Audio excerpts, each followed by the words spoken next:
हाय दोस्तों, मैं आपका स्वागत करता हूं हमारे ऑफिशियल प्लेटफॉर्म पे जिसका नाम है बोल अंग्रेजी। अगर आप इंग्लिश बोलना चाहते हैं, इंग्लिश बोलना सीखना चाहते हैं, अगर आप एग्जामिनेशन या फिर जॉब इंटरव्यू की प्रिपरेशन कर रहे हैं और इंग्लिश के कारण आप कहीं ना कहीं लैक कर रहे हैं, तो ये प्लेटफॉर्म, ये वीडियो प्लेटफॉर्म सिर्फ आपके लिए। इस चैनल को सब्सक्राइब करें, बेल आइकन प्रेस करें। आज का जो टॉपिक है वो है वर्ड्स क्या होते हैं, सेंटेंसेस क्या होते हैं और इनके स्ट्रक्चर को आप कैसे डिवाइड कर सकते हैं, कैसे समझ सकते हैं। मेरी कोशिश है कि 5 मिनट के डेली क्लासेस में, इंग्लिश क्लासेस में आपके साथ में वो कंटेंट शेयर करूं जो आपको स्पोकन इंग्लिश में हेल्प करे।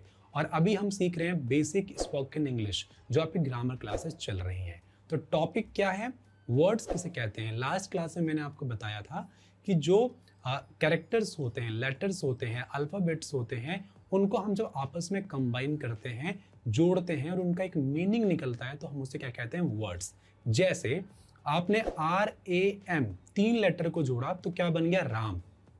राम क्या है, एक नाम। अब राम एक नाम है, इसका एक मीनिंग निकल रहा है कि ये एक नाम है, ठीक है।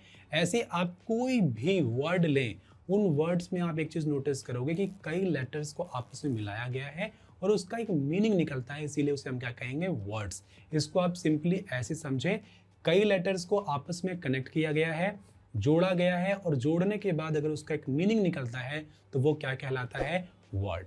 अब हम समझेंगे सेंटेंसेस क्या होते हैं। कल मैंने आपके साथ ये डिस्कस भी किया था पिछली क्लास में कि अगर आप अलग अलग वर्ड्स को कंबाइन करते हैं, एक साथ लिखते हैं, यानी कि जोड़ते हैं, तो जोड़ने पर क्या होता है, उससे एक सेंटेंस का अर्थ निकलता है, मीनिंग निकलती है प्रॉपर, तो वो सेंटेंस कहलाता है। जैसे Ram is a boy, Ram एक अलग वर्ड है, इज एक अलग वर्ड है, ए अलग वर्ड है, बॉय अलग वर्ड है। ये जो हमने अलग अलग वर्ड्स को एक साथ लिखा तो क्या बन गया, राम एक लड़का है, एक इसका अर्थ निकला, एक पूरा मीनिंग बना। तो इस तरीके से हम सेंटेंसेस बनाते हैं। तो हमें, मेरे साथ रिवाइंड कीजिए, मेरे साथ बोलिए, वर्ड्स किसे कहते हैं, जब हम लेटर्स को आपस में जोड़ते हैं और उसकी मीनिंग निकलती है, उसको हम क्या बोलते हैं, वर्ड्स। सेंटेंस किसे बोलते हैं, जब हम कई वर्ड्स को आपस में जोड़ते हैं, उससे एक मीनिंग निकलता है, उसे क्या बोलते हैं, सेंटेंसेस। यहां पे सेंटेंस के बारे में आपको 3 बातें पता होनी चाहिए।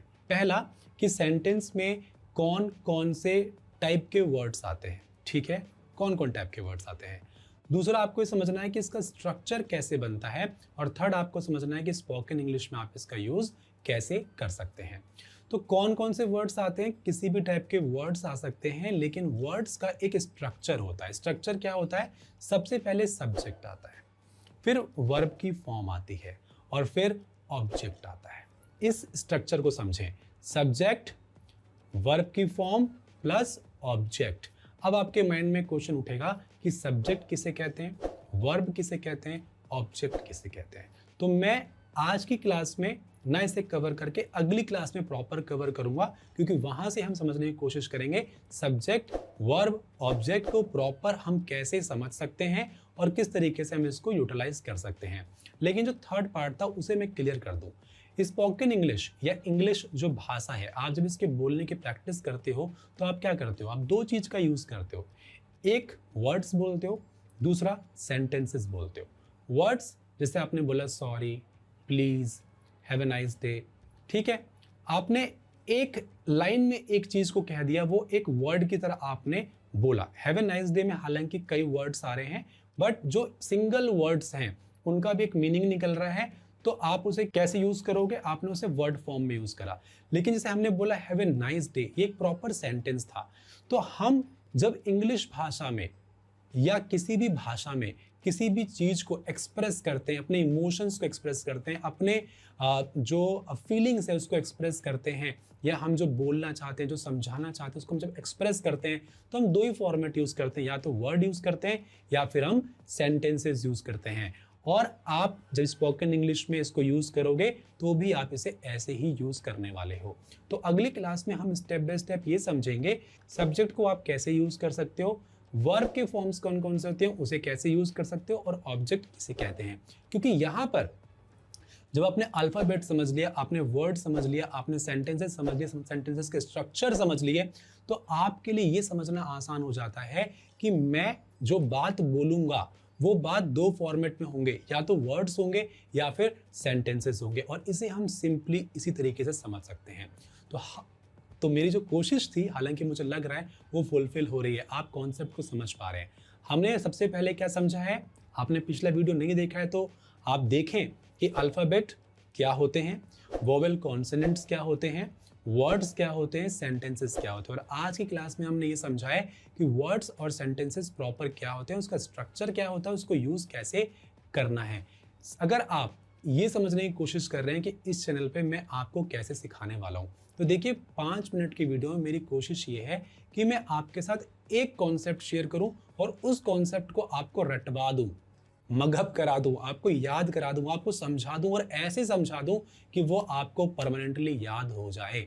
और इंग्लिश एक लैंग्वेज है, और भाषा के अंदर क्या होता है, भाषा में हम जब हिंदी में बात करते हैं तो हमें सोचना नहीं पड़ता, ना हम सोचते हैं ना हम कुछ समझते हैं, बस बोल देते हैं। इंग्लिश में भी हमें ऐसे सीखना है, कुछ सोचने की जरूरत ना पड़े, हम बोल दें।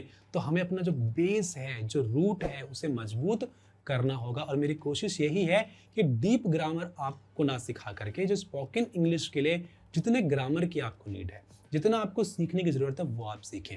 अच्छा, एक चीज़ और, अगर आप सर्टिफिकेट कोर्स करना चाहते हैं, अगर आप किसी इंटरव्यू के लिए अप्लाई कर रहे हैं और जल्दी से जल्दी सीखना चाहते हैं यूट्यूब पे, तो मैं कोशिश कर रहा हूँ कि मैं वीडियोस रेगुलर बेसिस पे अपलोड करूँ, कंटेंट बनाऊं। लेकिन आप चाहते हैं कि यार मुझे तो बस सीखना है, अभी आपका कंटेंट है तो आप मुझे प्रोवाइड कर दो, तो आप डिस्क्रिप्शन में चेक कर सकते हैं, लिंक मैंने मेंशन कर दिया है। और अभी दुर्गा स्पेशल ऑफर चल रहा है, दशहरा स्पेशल ऑफर भी आप कह सकते हैं इसे, और उसे आप अवेल कर सकते हैं। फीस हमने 90% ऑफ कर दी है, 90% ऑफ, सही सुना आपने, 90% ऑफ पे आपका एडमिशन हो जाएगा। आप कोर्स को कीजिए, सीखिए, सर्टिफिकेट लीजिए, ठीक है। और एक बात और है, एट द एंड वीडियो को लाइक और शेयर करिए। ये तो मैं बोल ही चुका हूँ, लेकिन मैं अभी आपको ये बताने वाला हूँ कि डिस्क्रिप्शन में मैंने एक लिंक मेंशन किया है जहाँ पे एक ई बुक है, उस ई बुक को डाउनलोड कर लीजिए। आज की क्लास के नोट्स उसके अंदर अवेलेबल है, साथ में एक वर्ड मीनिंग के तहत वर्ड ऑफ द डे मैंने आपके साथ शेयर किया है, उस पर आपको हिंदी में 5 सेंटेंस बनाने हैं। क्योंकि अभी हम आने वाली क्लासेस में क्या सीखेंगे, स्पोकन इंग्लिश में सेंटेंसेस कैसे बनाते हैं। तो जो जो आप सेंटेंस क्रिएट करोगे, उन सेंटेंस को हम ट्रांसलेट करना सीखेंगे, ठीक है। तो डाउनलोड कर लीजिए बुक को, सर्टिफिकेट के लिए लिंक मेंशन किया हुआ है।